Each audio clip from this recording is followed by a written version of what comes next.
नमस्कार दोस्तों। माता सीता आखिर किसकी पुत्री थी? राजा जनक की या रावण की? माता सीता राजा जनक को खेत में हल चलाते हुए प्राप्त हुई थी, लेकिन वे कलश में कैसे पहुंची, यह भी एक रहस्य है। माता सीता को माता लक्ष्मी का अवतार माना जाता है, लेकिन विभिन्न रामायण और पौराणिक कथाओं में माता सीता के जन्म को लेकर रोचक कथाएं हैं। इसमें सबसे प्रचलित कथा वाल्मीकि रामायण की है। महर्षि वाल्मीकि ने अपने रामायण में लिखा है कि एक बार मिथिला राज्य में अकाल पड़ गया। ऋषियों के कहने पर राजा जनक ने अपने यहाँ यज्ञ का आयोजन करवाया और यज्ञ की समाप्ति के अवसर पर राजा जनक अपने हाथों से हल चलाने लगे ताकि इंद्र देवता की कृपा मिथिला पर हो। हल चलाते हुए हल का नुकीला भाग, जिसे शीत कहते हैं, किसी कठोर चीज से जा टकराया और राजा का हल वहीं अटक गया। जब उस स्थान को खोदा गया तो एक कलश प्राप्त हुआ, जिसमें एक सुंदर कन्या खेल रही थी। राजा जनक ने उस कन्या को कलश से निकाला और उस कन्या को अपनी पुत्री बनाकर अपने साथ ले गए। निसंतान सुनैना और जनक की इच्छा पूरी हुई। हल के शीत के टकराने से वह कलश मिला था जिससे सीता प्रकट हुई थी, इसलिए कन्या का नाम सीता रखा गया। इस घटना से इतना तो पता चलता है कि माता सीता राजा जनक की पुत्री नहीं थी। जमीन के अंदर से कलश प्राप्त होने के कारण सीता स्वयं को पृथ्वी की पुत्री मानती थी। वहीं वास्तव में माता सीता के माता और पिता कौन थे और कलश में वह कैसे गई, इसका उल्लेख अलग अलग रामायण और पौराणिक कथाओं से प्राप्त होता है।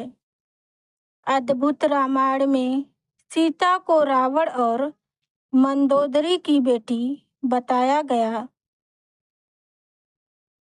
रावण ने कहा था, अज्ञानतावश जब उसके हृदय में अपनी पुत्री से विवाह की इच्छा उत्पन्न हो तो उसकी पुत्री ही उसके मृत्यु का कारण बने। अद्भुत रामायण के कथा के अनुसार दंडकारण्य में गृत्समद नाम का एक ब्राह्मण था, जो माँ लक्ष्मी के पुत्री रूप में पानी के कामना से प्रतिदिन एक कलश में कुश के अग्रभाग से मंत्रोच्चार के साथ दूध की बूंदें समर्पित करते थे। कहते हैं उस समय देवता और असुरों के बीच संग्राम चलता रहता था।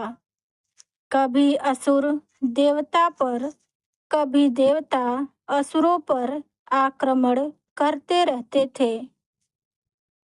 उसी बीच एक दिन रावण उस ब्राह्मण की कुटिया पर पहुंच गया। उस समय गृत्समद वहां उपस्थित नहीं थे। इसका फायदा उठाकर रावण ने आश्रम के अन्य ब्राह्मण ऋषियों को मारकर उनका रक्त उसी कलश में भर लिया। कहते हैं रावण उस रक्त को कलश में रखकर अपने साथ लंका चला गया, जहां उसने अपनी पत्नी मंदोदरी को उस कलश को संभाल कर रखने को कहा। वही मंदोदरी को उस कलश में क्या है इसके बारे में बताते हुए उसने कहा, यह बहुत ही तीक्ष्ण विष से भरा हुआ है। जब कुछ दिनों के बाद रावण विहार करने पर्वत पर गया तो उस कलश में रखा पेय पदार्थ पी लिया। मंदोदरी को पसंद नहीं था कि रावण उसकी उपेक्षा करके कहीं भी जाए। वही देवी लक्ष्मी को पुत्री के रूप में प्राप्त करने के मंत्रोच्चारित दूध का ऐसा प्रभाव पड़ा कि मंदोदरी गर्भवती हो गई।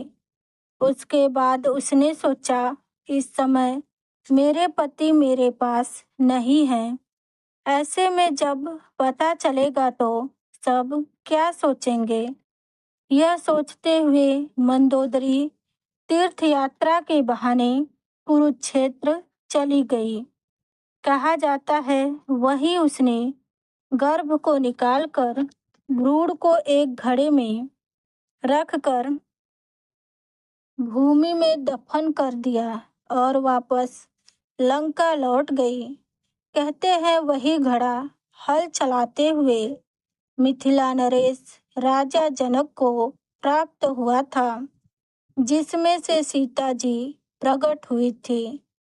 सीता माता के जन्म से जुड़ी एक अन्य कथा ब्रह्मवैवर्त पुराण के अनुसार